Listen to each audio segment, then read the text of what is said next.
Thank you, David. Thank you for this very, excuse me. Thank you for the very nice introduction, and good afternoon, everyone. It's a pleasure to be with you this afternoon. As you all understand, the Economic Club of Washington stands at the intersection between policy and business, which is where my Business Roundtable colleagues and I spend a good deal of time these days.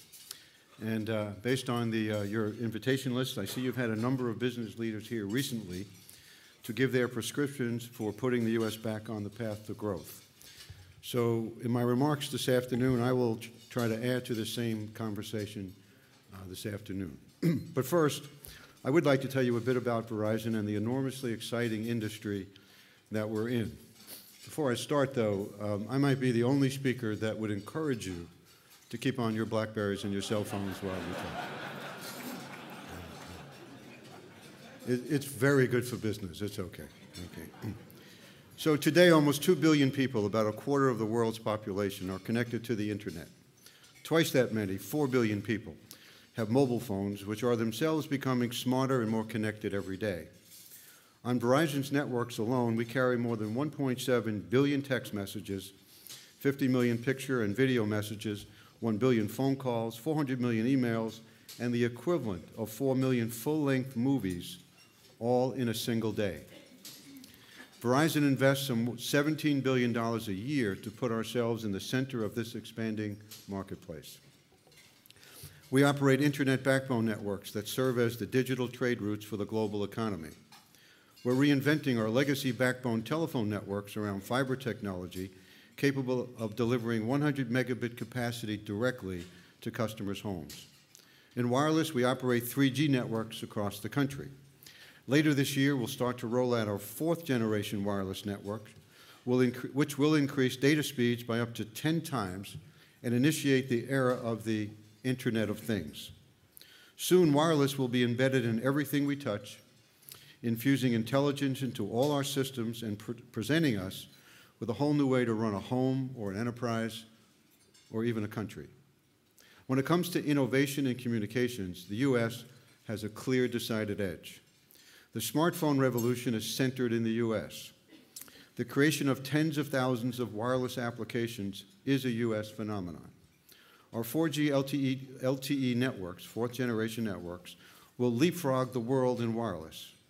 Verizon alone has deployed more fiber to the home than all the countries of Europe combined. And a new ecosystem of devices, applications, and operating systems is coming together around these platforms for innovation, spawning new businesses and driving our industry forward. America's communications companies have made a big bet on this vision for the future, investing around $130 billion in 2009 alone. Last year, total investment in information and communications technology accounted for an astonishing 43% of all non-structural capital investment in the United States. And while private investment in general fell by almost 23% from 2006 to 2009, communications investment rose by almost 9% over the same period. These investments are a major engine of our economy. Businesses report that every dollar invested in internet technology creates $4 of value in return. Robert Crandall of Brookings says broadband investment can produce more than 500,000 new jobs over the next 5 years while creating new demand for computers, software, network equipment, and applications. And on a global basis, one study estimates the annual economic benefits of the commercial internet to be $1.5 trillion, more than the global sales of medicine, investment in renewable energy, and government R&D investments all combined. Broadband, wireless, and global IP are at the heart of American competitiveness. At Verizon, we're excited about the future, and we believe fervently that our industry can continue to play a big role in addressing the challenges we face as a country. Now, it's important that we not throw sand in the gears of this critical growth engine. You may have seen that last week the FCC began a proceeding to establish a new regulatory regime for broadband, which would impose old utility-style regulation on the internet. We are very concerned that in attempting to address legitimate issues about access to the internet, The FCC has proposed basically an unimaginative and overbearing set of rules that essentially tries to retrofit a new industry into an old framework and expand their regulatory reach well beyond what is necessary. As we've said, and as we've demonstrated, communications companies will continue to work with the Commission and the other players in the Internet space to protect customers and ensure an open and robust broadband environment. The FCC's current course of action will really do little to achieve those objectives, but rather will cause uncertainty in the marketplace, create disincentives for investment, and make one of the true success stories of the American economy less competitive on the global stage. Now, competitiveness is also on the minds of the 170 members of the Business Roundtable, which, as David said, I serve as chair. Together, Business Roundtable companies generate more than $6 trillion in revenues and employ more than 12 million people.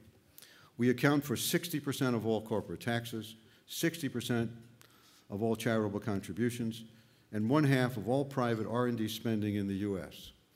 Our market capitalization is 1/3 of the total value of the stock market, and we pay some $160 billion in dividends to individual investors, pension funds, and retirement accounts. For every person employed by a BRT company, there are 2 more employed by the medium and small businesses that supply the goods and services that we need to keep our businesses running. So obviously, the companies of the Business Roundtable have a huge stake in the success of the American economy. We create jobs all along the food chain. We invent and manufacture and sell the things consumers need. And we have the technology, expertise, and capital capacity to play a huge role in contributing to our nation's economic growth.